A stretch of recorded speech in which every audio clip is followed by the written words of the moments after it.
টাকা না থাকলে মানুষের ট্যালেন্টেরও কোনো দাম থাকে না। সবাই বলে তোমার ট্যালেন্ট আছে, তুমি এগিয়ে যাও, কিন্তু কেউ এটা জিজ্ঞাসা করে না এগিয়ে যাওয়ার জন্য আমার কাছে কিছু আছে তো। আমার কাছে ভালো ক্যামেরা নেই, ভালো মোবাইল নেই, একটা সেটআপ পর্যন্ত নেই, কারণ আমার কাছে টাকা নেই। আজ আমি চাইলে সারাদিন ভিডিও বানাতে পারতাম, নিজের ট্যালেন্টটাকে সবার সামনে আনতে পারতাম, কিন্তু বাস্তবতা অন্য কথা বলে। পরিবারকে চালাতে হবে, সংসারের দায়িত্ব নিতে হবে, তাই আমাকে ভিডিও ছেড়ে কাজের পিছনে দৌড়াতে হচ্ছে। জানো সবচেয়ে কষ্টের কি?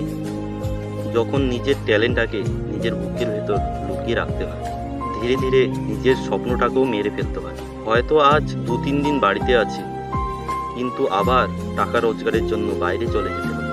জানি না তারপর আবার ভিডিও বানানোর সময় পাবো কিনা। তাই আমি শুধু একটা কথাই বলি, টাকা থাকলে মানুষের ট্যালেন্ট বাইরে আসে, আর টাকা না থাকলে সেই ট্যালেন্ট বুকের ভেতরেই হারিয়ে যায়। গরিব মানুষের স্বপ্ন মরে না, শুধু দায়িত্বের নিচে চাপা পড়ে যায়।